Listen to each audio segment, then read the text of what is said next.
Good morning. Have a nice day. कल पंजाब के फिरोजपुर इलाके में एक ड्रामा हुआ, पॉलिटिकल ड्रामा। पॉलिटिकल ड्रामा मैं इस करके कह रहा हूं क्योंकि इसके पीछे जो सच्चाइयां हैं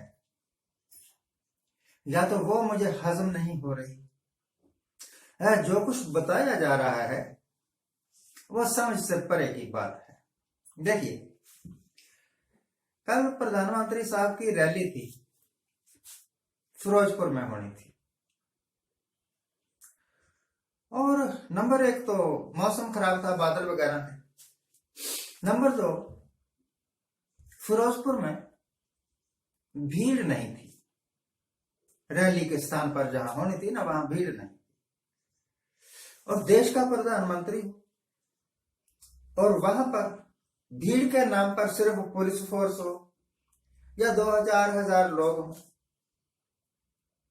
तो कहां दिल करेगा रैली करने का।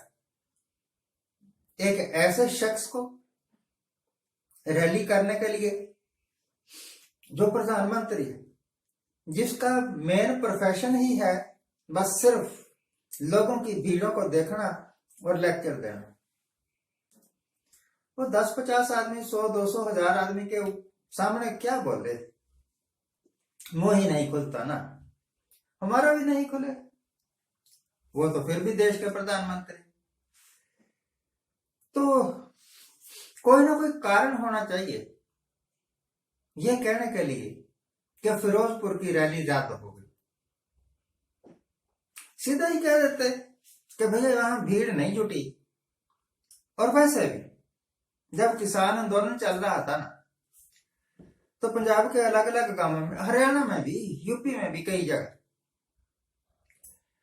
बीजेपी के जो लीडर्स होते थे ना, एमएलए टाइप के, वो किसी गांव में जाने का डेयर नहीं करते थे। गांव के लोग, औरतें, मर्द, सारे बच्चे उनको घेर लेते थे और कुटाई पुटाई के अलावा उनके कपड़े तक भी उतार देते थे। कई ऐसे सीन हुए और हमने इंटरनेट पर, यूट्यूब पर देखा। अब जिस पार्टी की इतनी पॉपुलैरिटी हो, उसकी रैली चाहे प्रधानमंत्री करे, कोई भी करे, वहां भीड़ का तो सवाल ही नहीं ना पैदा होता। तो भाई साहब का मन टूट गया। अब वापस जाना था तो वापस भी कैसे जाए। तो यह इल्जाम लगाया कि पंजाब गवर्नमेंट ने प्रधानमंत्री को पूरी सुरक्षा नहीं दी। प्रधानमंत्री की सुरक्षा में सेंध लगी। अब पता नहीं ये कैसी सेंध थी। सेंध लफ्ज का मतलब यह होता है, मैं तो ये समझता हूं कि कोई मकान है, उसकी पिछली दीवार में एक छोटा सा छिद्र करके चोर अंदर घुस आए। तो चोर कोई 1000, 2000, 5-7 हजार तो होंगे नहीं, एक होगा या दो होंगे, 3 होंगे। प्रधानमंत्री की सेंध, आपको पता है आजकल के जमाने में एक टुच्चे से टुच्चा लीडर अगर वो बन जाए ना, कोई मंत्री शंत्री, तो उसको सिक्योरिटी मिल जाती है। आर्म्ड पुलिस, आर्म्ड गार्ड साथ रहते हैं उसके।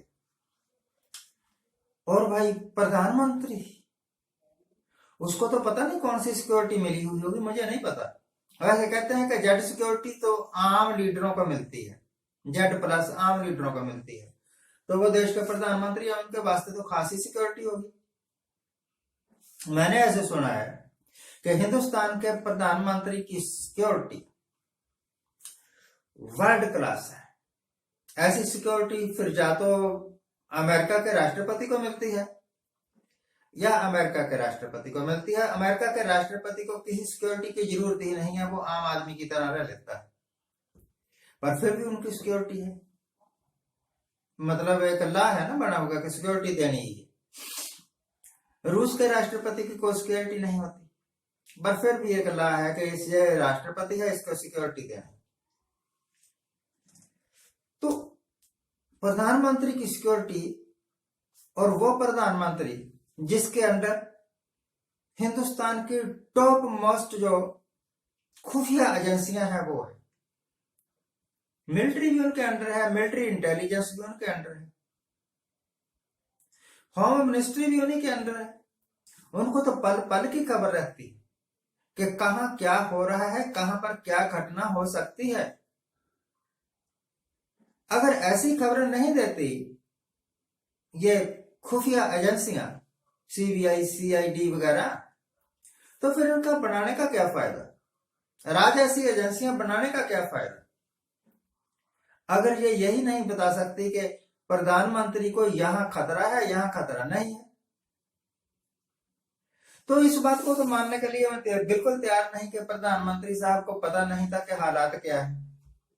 और दूसरी बात यह है कि सुरक्षा में सेंध हम उसको कहेंगे कि प्रधानमंत्री के काफिले में कुछ उग्रवादी घुस गए जिनके पास या बम थे या उनके पास बहुत ही खतरनाक किस्म की स्टैन गन, मशीन गन जो भी होती होगी आजकल वो होगी, और वो उनका इरादा था प्रधानमंत्री के ऊपर हमला करना या उसको शूट करना। ऐसा तो कुछ भी नहीं था, किसान थे और किसान तो 1.25 साल से आंदोलन कर रहे हैं।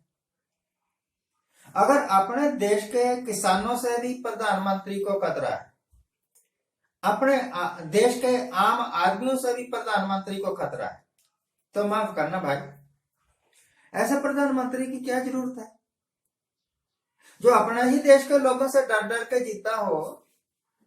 अगर मुझे कोई कहे कि तू प्रधानमंत्री बन जा, पर शर्त यह है कि अपने ही लोगों से, अपने ही किसानों से, अपने ही नागरिकों से डर डर के जीना पड़ेगा, तो मैं तो हाथ जोड़ दूंगा, भैया तू अपनी प्रधानगिरी रख अपने पास, मैं तो आम आदमी ही वाला। तो वो प्रधानमंत्री जो अपने ही देश के नागरिकों से डरता है और खतरा है उसको, आम आदमी उसको उग्रवादी लग रहे हैं, उनको चाहिए कि अब वो रेस्ट करें। ये खतरनाक काम किसी और को दे देना, स्मृति ईरानी को दे दो। पहले फिल्मों में एक्टिंग करती रही, नाटकों में एक्टिंग करती रही, अब यहाँ एक्टिंग कर। एक्टरों को ज्यादा खतरा नहीं होता। आपने कभी सुना किसी एक्टर को किसी ने उग्रवादी ग्रुप ने शूट कर दिया? नहीं सुना होगा, मैंने तो नहीं सुना।